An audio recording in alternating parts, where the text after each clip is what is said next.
Cubes ಅಂದರೆ ಏನು, squares ಬಗ್ಗೆ ಓದಿದ್ದೀವಲ್ವಾ.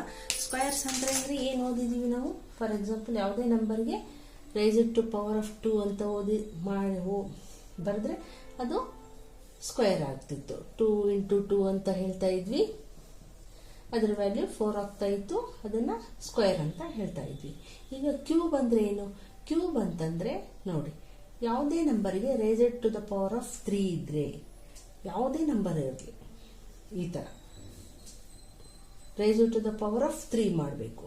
ಪವರ್ 3 ಇದ್ದರೆ ಅದನ್ನು ನಾವು ಕ್ಯೂಬ್ ಅಂತ ಹೇಳ್ಬೋದು. ಆಯಿತಾ? ಈಗ raised to the power of 3 ಮಾಡಿದ್ಮೇಲೆ ಬರೆದ್ರೆ 3 ಟೈಮ್ಸ್ ಬರೀಬೇಕು. 4 ಯಾವುದೇ ನಂಬರ್ ಇರಲಿ ಅದನ್ನು 3 ಟೈಮ್ಸ್ ಬರೆದ್ರೆ ಇದನ್ನು ಕ್ಯೂಬ್ ಅಂತ ಕರಿತೀವಿ. ಓಕೆ, ಈಗ ಕ್ಯೂಬ್ ಅಂದರೆ ಅಂಡರ್ಸ್ಟ್ಯಾಂಡ್ ಆಯಿತು. ಸ್ಕ್ವೇರ್ ಅಂದರೆ ಇದು, ಕ್ಯೂಬ್ ಅಂದರೆ ಇದು. ಪರ್ಫೆಕ್ಟ್ ಸ್ಕ್ವೇರ್ ಅಂತ ಓದಿದ್ದೀವಲ್ವ ನಾವು. ಅದೇ ರೀತಿ ಪರ್ಫೆಕ್ಟ್ ಕ್ಯೂಬ್ ಅಂದರೆ ಏನು? ಪರ್ಫೆಕ್ಟ್ ಕ್ಯೂಬ್ ಅಂದರೆ ಏನು? ಫಾರ್ ಎಕ್ಸಾಂಪಲ್ ನೋಡಿ, ಈಗ 8 ಅಂತ ತಗೊಂಡಿದ್ದೀವಿ. 8 ಅಂತಂದರೆ ಇದಕ್ಕೆ ಕ್ಯೂಬ್ ರೂಟ್ ಯಾವ ರೀತಿ ಮಾಡೋದು ನೋಡಿ, ಪ್ರೈಮ್ ಫ್ಯಾಕ್ಟರೈಸೇಷನ್ ಮೆಥಡೇ ಮಾಡಬೇಕು. ನೋಡಿ ಈ ರೀತಿ 2 2 4s ಅಗೇನ್ 2 2s 2 1s. ಇಲ್ಲಿ ಎಷ್ಟು ಸರಿ ಬಂತು ನೋಡಿ, 3 ಟೈಮ್ಸ್ ಬಂತಲ್ವಾ. ನೋಡಿ 3 ಟೈಮ್ಸ್ ಬಂತಲ್ವಾ. ಸೊ ಇದನ್ನ ಏನಂತಾರೆ, ಪರ್ಫೆಕ್ಟ್ ಕ್ಯೂಬ್ ಅಂತ ಕರೀತಾರೆ. ಅಂದರೆ ಇಲ್ಲಿ ಎಕ್ಸ್ಟ್ರಾನೂ ಆಗಲಿಲ್ಲ, ಕಡಿಮೆನೂ ಬೀಳಲಿಲ್ಲ. ಇಂಥ ನಂಬರ್ಸ್ನ ಪರ್ಫೆಕ್ಟ್ ಕ್ಯೂಬ್ ಅಂತ ಕರಿತೀವಿ.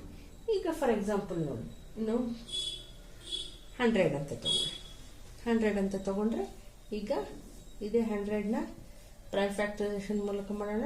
2 5s 0 2 2s 2 5s 5 5s 5 1s. ನೋಡಿ ಇಲ್ಲಿ ಎಷ್ಟು ಟೈಮ್ ಬಂತು, 2 2 ಟೈಮ್ಸ್ ಬಂತು, 5 2 ಟೈಮ್ಸ್ ಬಂತು ಅಲ್ವಾ. ಈಗ ನೋಡಿ ಇಲ್ಲಿ 3 ಟೈಮ್ಸ್ ಬಂದೆ, ಈ ರೀತಿ 3 ಟೈಮ್ಸ್ ಬರಬೇಕು, ಟ್ರಿಪ್ಲೆಟ್ಸ್ ಬರಬೇಕು, ಅವಾಗೆ ನಾವು ಕ್ಯೂಬ್ ಅಂತ ಹೇಳ್ಬೋದು, ಪರ್ಫೆಕ್ಟ್ ಕ್ಯೂಬ್ ಅಂತ ಹೇಳ್ಬೋದು.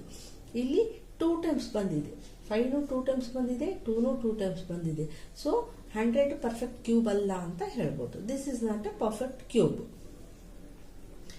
100 ಈಸ್ ನಾಟ್ ಪರ್ಫೆಕ್ಟ್ ಕ್ಯೂಬ್. ಈಗ ಅರ್ಥ ಆಯ್ತಾ ಪರ್ಫೆಕ್ಟ್ ಕ್ಯೂಬ್ ಅಂದ್ರೆ ಏನು? ಪರ್ಫೆಕ್ಟ್ ಸ್ಕ್ವೇರ್ ಯಾವ ರೀತಿ ಹೇಳ್ತಿದ್ವೋ ಅದೇ ರೀತಿ ಇದನ್ನು ಪರ್ಫೆಕ್ಟ್ ಕ್ಯೂಬ್ ಅಂತ ಯಾವ ನಂಬರ್ನ ಪರ್ಫೆಕ್ಟ್ ಕ್ಯೂಬ್ ಅಂತೀವಿ, ಯಾವ ನಂಬರ್ನ ನಾಟ್ ಪರ್ಫೆಕ್ಟ್ ಕ್ಯೂಬ್ ಅಂತೀವಿ ಅನ್ನೋದನ್ನ ತಿಳ್ಕೊಂಡಿರ್ಬೇಕು. ಓಕೆ, ಈಗ ಸಿಂಬಲ್ ಯಾವ ರೀತಿ ನೋಡಿ. ಈಗ ನಾವು ಸ್ಕ್ವೇರ್ ರೂಟ್ ಹೇಳ್ಬೇಕಾದ್ರೆ ಏನ್ ಮಾಡ್ತಿದ್ವಿ, ಈ ರೀತಿ ಸಿಂಬಲ್ ಹಾಕ್ತಿದ್ವಿ. ಆದ್ರೆ ಈಗ ಕ್ಯೂಬ್ ರೂಟಿಗೆ ಏನ್ ಮಾಡಬೇಕು, ಇಲ್ಲಿ 3 ಅಂತ ಇಡಬೇಕು. ಯಾಕಂದ್ರೆ ರೈಸ್ಡ್ ಟು ಪವರ್ ಆಫ್ 3 ಮಾಡ್ತೀವಲ್ಲ.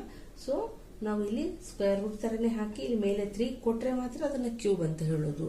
ಇದರಲ್ಲಿ ಈಗ 8 ಬರಿಬಹುದು, ಕ್ಯೂಬ್ ರೂಟ್ ಆಫ್ 8 ಅಂತ ಓದ್ಬೇಕು ಇದನ್ನ. ಓಕೆ, ಈಗ ನೋಡಿ ಇದನ್ನ ಯಾವ ರೀತಿ ಬರಿಬೇಕು, 2 ಟು ದ ಪವರ್ ಆಫ್ 3. ಈ 3 ಟೈಮ್ಸ್ ನ ತಗೊಂಡಿದ್ದನ್ನ ನಾವು ನೋಡಿ, ಈಗ cube root of 8 find out ಮಾಡಿ ಅಂತಂದ್ರೆ ನಾವು ಈ ರೀತಿ ಮಾಡಿದ್ವಿ. ಈಗ ನಾವು 3 ಟೈಮ್ಸ್ ಬಂದ್ರೆ 1 ಟೈಮ್ ಬರೀಬೇಕು. ಕ್ಯೂಬ್ ರೂಟ್ ಆಫ್ 8 ಅಂದ್ರೆ ಓನ್ಲಿ 2 ಅಂತ ಹೇಳ್ಬೋದು ನಾವು. ಸ್ಕ್ವೇರ್ ರೂಟ್ ಹಂಗೆ 2 ಟೈಮ್ಸ್ ಬರ್ತಿದ್ರೆ ನಾವು 1 ಟೈಮ್ ತಗೊಂತಿದ್ವಲ್ವಾ. ಅದೇ ರೀತಿ ಕ್ಯೂಬ್ ರೂಟ್ ನ 3 ಟೈಮ್ಸ್ ಬಂದ್ರೆ ನಾವು 1 ಟೈಮ್ ತಗೋಬೇಕಾಗತ್ತೆ. ಓಕೆ, ಇದು ಕ್ಯೂಬ್ ಅಂತ. ಓಕೆ, ಈಗ ಇದ್ರ ಪ್ರಾಪರ್ಟೀಸ್ ಏನಂತ ಸ್ವಲ್ಪ ನೋಡೋಣ. ಈಗ ನೋಡಿ, ಫಾರ್ ಎಕ್ಸಾಂಪಲ್ 392 ಅಂತ ತಗೊಂಡಿದ್ದೀವಿ. ಓಕೆ, 392ನ ಪ್ರೈಮ್ ಫ್ಯಾಕ್ಟರೈಸೇಷನ್ ಮೂಲಕ ಮಾಡೋಣ, ಕ್ಯೂಬ್ ರೂಟ್ ಫೈಂಡ್ ಔಟ್ ಮಾಡೋಣ. 2 ಇಂದ ಲಾಸ್ಟಿಗೆ ಈವನ್ ನಂಬರ್ ಇರೋದ್ರಿಂದ 2 ಇಂದಾನೆ ಮಾಡೋಣ. 2 1s 2 9s 2 6. Okay, 2 9s again 2 8s again 2 4s 2 9s again 7 7s ಆಗುತ್ತೆ, 7 1s. ಓಕೆ, ಇಲ್ಲಿ ನೋಡಿ ಏನ್ ಬಂತು, 2 ಏನ್ ಬಂತು ಫ್ಯಾಕ್ಟರ್ಸ್, ಪ್ರೈಮ್ ಫ್ಯಾಕ್ಟರ್ಸ್ ಇಲ್ಲಿ 2 ಇಂಟು 2 ಇಂಟು 2 7 ಇಂಟು 7 ಬಂತು. ಓಕೆ, ಅಂದ್ರೆ ಇಲ್ಲಿ ಟ್ರಿಪ್ಲೆಟ್ಸ್ ಏನ್ ಬಂತು, 2 ಬಂತು. ಇದು ಪರ್ಫೆಕ್ಟ್ ಸ್ಕ್ವೇರ್. ಓಕೆ, ಇಲ್ಲಿ 7 ಎಷ್ಟು ಸರಿ ಬಂತು, 2 ಟೈಮ್ಸ್ ಬಂತು ನೋಡಿ, ಓನ್ಲಿ 2 ಟೈಮ್ಸ್ ಬಂದಿದೆ. ಅಂದರೆ ಇಲ್ಲೇನು ಇನ್ನೊಂದು 7 ಬೇಕು, ಇನ್ನೊಂದು 7 ಇದ್ರೇನೆ ಮಾತ್ರ ಇದು ಪರ್ಫೆಕ್ಟ್ ಕ್ಯೂಬ್ ಆಗ್ತಿತ್ತು. ಈಗ ಪರ್ಫೆಕ್ಟ್ ಕ್ಯೂಬ್ ಅಲ್ಲ ಅದು. ಸೊ ಏನು ಮಾಡಬೇಕು, ಪರ್ಫೆಕ್ಟ್ ಕ್ಯೂಬ್ ಆಗಲಿಕ್ಕೆ ನಾವು 392ನ ಇನ್ನೊಂದು 7 ಬೇಕಲ್ವಾ, ಸೊ ಇನ್ನೊಂದು 7ಇಂದ ಮಲ್ಟಿಪ್ಲೈ ಮಾಡಬೇಕು. ಅವಾಗ ನಮಗೆ ಪರ್ಫೆಕ್ಟ್ ಕ್ಯೂಬ್ ಆಗುತ್ತೆ. ನೋಡಿ, ಮುಂಚೆ ಮಾಡಿದ್ವಲ್ವ ಸ್ಕ್ವೇರ್ನು, ಅದೇ ರೀತಿ ಇದನ್ನು ಅಷ್ಟೇ. ಇದಕ್ಕೇನು ಬೇಕು, ಟ್ರಿಪ್ಲೆಟ್ಸ್ ಬೇಕು. ಈ ಥರ 3 ನಂಬರ್ಸ್ ಸೇಮ್ ಬಂದಾಗ ಮಾತ್ರ ನಾವು ಪರ್ಫೆಕ್ಟ್ ಕ್ಯೂಬ್ ಅಂತ ಹೇಳ್ಬೋದು. 7 2s are 14, 7 9s are 63 plus 1 64, 7 3s are 21 plus 1 27. This is the perfect cube ಅಂತ ಹೇಳ್ಬೋದು. ಓಕೆ, ಒಂದು ನಂಬರ್ ಕಡಿಮೆ ಇದ್ರೆ ನಾವು ಮಲ್ಟಿಪ್ಲೈ ಮಾಡಬೇಕು. ಫಾರ್ ಎಕ್ಸಾಂಪಲ್ ಇನ್ನೊಂದು ಮಾಡೋಣ. 81 ಅಂತ ತಗೊಂಡಿದ್ದೀವಿ. ಕ್ಯೂಬ್ ರೂಟ್ ಫೈಂಡ್ ಔಟ್ ಮಾಡಿ ಅಂತ ಹೇಳಿದ್ರು. ಅವಾಗ ಏನು ಮಾಡಬೇಕು ನೋಡಿ, ಈಗ 8 plus 1 9 ಹೋಗುತ್ತೆ, 9 ಆಗುತ್ತೆ. ಸೊ 3 ಟೇಬಲ್ಸ್ ಅಲ್ಲಿ ಬರುತ್ತೆ. 3 2s are 3 7s are 3 9s are 3 3s are 3 1s are. ಇಲ್ಲಿ ಎಷ್ಟು ಟೈಮ್ ಬಂತು ನೋಡಿ, 4 ಟೈಮ್ಸ್ ಬಂತು. ಇದ್ರ ಪ್ರೈಮ್ ಫ್ಯಾಕ್ಟರ್ಸ್ ಏನು ಬಂತು, 4 ಟೈಮ್ಸ್. ಅಂದರೆ ನಮಗಿಲ್ಲಿ ಟ್ರಿಪ್ಲೆಟ್ಸ್ ಆಗಿ ಒಂದು ಎಕ್ಸ್ಟ್ರಾ ಆಗಿದೆ ಅಲ್ವಾ. ಇಲ್ಲಿ ಒಂದು ಕಡಿಮೆ ಬಿದ್ದಿತ್ತು, ಇಲ್ಲಿ ಒಂದು ಎಕ್ಸ್ಟ್ರಾ ಆಗಿದೆ. ಸೊ ಇಂಥ ಟೈಮಲ್ಲಿ ಏನು ಮಾಡಬೇಕು, ಡಿವೈಡ್ ಮಾಡಬೇಕು. ಡಿವೈಡ್ ಅಂದರೆ ಯಾವ ರೀತಿ, ಈ ನಂಬರ್ ತಗೋಬೇಕು, 81 ಡಿವೈಡೆಡ್ ಬೈ 3. ಯಾಕಂದರೆ ಒಂದೇ ನಂಬರ್ ಎಕ್ಸ್ಟ್ರಾ ಆಗಿದೆ ನಮಗಿಲ್ಲಿ ಅಲ್ವಾ. ಕಡಿಮೆ ಬಿದ್ದಿದ್ರೆ ಮಲ್ಟಿಪ್ಲೈ ಮಾಡಬೇಕು, ಜಾಸ್ತಿ ಆದರೆ ಡಿವೈಡ್ ಮಾಡಬೇಕು. ನೋಡಿ, ಡಿವೈಡ್ ಮಾಡಿದರೆ ನಮಗೆ ಪರ್ಫೆಕ್ಟ್ ಕ್ಯೂಬ್ ಆಗುತ್ತೆ. ಓಕೆ, ಕ್ಯಾನ್ಸಲೇಷನ್ ಮಾಡ್ಬೋದು, ಇಲ್ಲಾಂದರೆ ನಾವು ಈ ರೀತಿ ಡಿವೈಡ್ ಕೂಡ ಮಾಡ್ಬೋದು. 3 2s are 6 21, 3 7s are 21. So ಏನು ಬಂತು, 27 ಬಂತು. ಇದು ಪರ್ಫೆಕ್ಟ್ ಕ್ಯೂಬ್ ಅಂತ ಹೇಳ್ಬೋದು. ಓಕೆ, ಈಗ ನೆಕ್ಸ್ಟ್ ನೋಡೋಣ. ನೋಡಿ, adding consecutive add numbers. Consecutive add numbers ಅಂದರೆ ನೆಕ್ಸ್ಟ್ ಬರೋ ಆಡ್ ನಂಬರ್. ಈಗ ನೋಡಿ, 1 ಇದೆ. 1 ಇದ್ರೆ ನಾವು ಅದನ್ನು 1 ಅಂತಾನೆ ಹೇಳ್ಬೋದು, ಅದು 1 ಕ್ಯೂಬ್ ಆಗುತ್ತೆ ಅಲ್ವಾ. ನೆಕ್ಸ್ಟ್ ಕಾನ್ಸಿಕ್ಯೂಟಿವ್ ಆಡ್ ನಂಬರ್ ಯಾವ್ದು ಬರುತ್ತೆ, 3 ಆದ್ಮೇಲೆ ಏನು ಬರುತ್ತೆ, 5 ಆ್ಯಡ್ ಮಾಡಿ ನಮಗೆ ಅಲ್ಲಿ ಏನು ಬರುತ್ತೆ, 8 ಬರುತ್ತೆ, ವಿಚ್ ಈಸ್ 2 ಕ್ಯೂಬ್. ಓಕೆ, ಆ ಥರ ಆ್ಯಡಿಂಗ್ ಕಾನ್ಸಿಕ್ಯೂಟಿವ್ ಆಡ್ ನಂಬರ್ಸ್. ನೋಡಿ, 5 ಆದ್ಮೇಲೆ ಏನು ಬರುತ್ತೆ, 7 ಬರುತ್ತೆ. 7 + 9 + 11 is equals to 27, that is 3 cube. Adding consecutive add numbers we get cubes ಅಂತ ಇದೊಂದು ಪ್ರಾಪರ್ಟಿ. ಓಕೆ, 13 + 15 + 17 + 19 ಅಂದರೆ ಕಾನ್ಸಿಕ್ಯೂಟಿವ್ ಆಡ್ ನಂಬರ್ಸ್. ಇದು 13 ಆದ್ಮೇಲೆ 15 ಬರುತ್ತಲ್ಲ, ಆಡ್ ನಂಬರ್ಸ್ ಹೇಳ್ತಾ ಇದ್ವಿ, ಓನ್ಲಿ ಆಡ್ ನಂಬರ್ಸ್. ಓಕೆ, ಇಲ್ಲಿ ನೋಡಿ, ಆ್ಯಡ್ ಮಾಡಿ 64 ಬಂತು, ವಿಚ್ ಈಸ್ 4 ಕ್ಯೂಬ್. ಅದೇ ರೀತಿ 19 ಆದ್ಮೇಲೆ ಯಾವ್ದು ಬರುತ್ತೆ, 21 ಆದ್ಮೇಲೆ 23 25 27 + 29.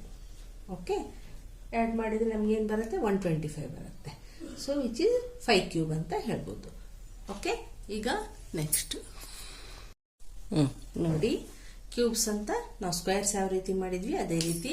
1 ಕ್ಯೂಬ್ ಅಂದರೆ ವ್ಯಾಲ್ಯೂ 1 ಆಗುತ್ತೆ, 2 ಕ್ಯೂಬ್ ಅಂದರೆ 8, 3 ಕ್ಯೂಬ್ ಅಂದರೆ 27, 4 ಕ್ಯೂಬ್ ಅಂದರೆ 64, 5 ಕ್ಯೂಬ್ ಅಂದರೆ 125, 6 ಕ್ಯೂಬ್ ಅಂದರೆ 216, 7 ಕ್ಯೂಬ್ ಅಂದರೆ 343, 8 ಕ್ಯೂಬ್ ಅಂದರೆ 512, 9 ಕ್ಯೂಬ್ ಅಂದರೆ 729, 10 ಕ್ಯೂಬ್ ಅಂದರೆ 1000.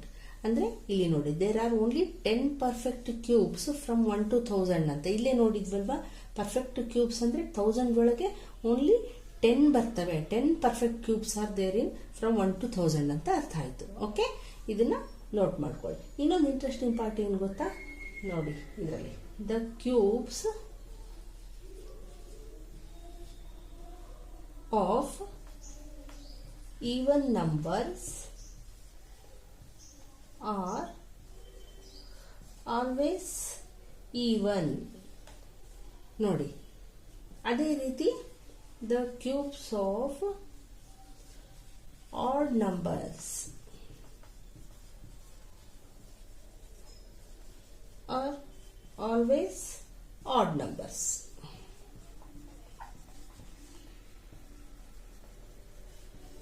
ಅಂದ್ರೆ ಇಲ್ಲಿ ನೋಡಿ, ಸಪೋಸ್ ಇಲ್ಲಿ ಇದು ಈವನ್ ನಂಬರ್ ಅಂದ್ರೆ ಇದು ಕ್ಯೂಬ್ ಕೂಡ ನಮಗೆ ಈವನ್ ನಂಬರೇ ಬರುತ್ತೆ. ಇದು ಆಡ್ ನಂಬರ್ ಇದ್ರೆ ಇದ್ರದ್ದು ಕ್ಯೂಬ್ ಕೂಡ ನಮಗೆ ಆಡ್ ನಂಬರೇ ಬರುತ್ತೆ. ಇದನ್ನ ನೆನ್ಪಿಟ್ಕೊಂಡ್ರೆ ನಮಗೆ ಮುಂದೆ ಎಕ್ಸರ್ಸೈಸ್ ಅಲ್ಲಿ ಯೂಸ್ ಆಗುತ್ತೆ. ಮುಂದೆ ಎಲ್ಲದಕ್ಕೂ ನಮಗೆ ಈಸಿಯಾಗಿ ಗೊತ್ತಾಗುತ್ತೆ ಅಲ್ವಾ.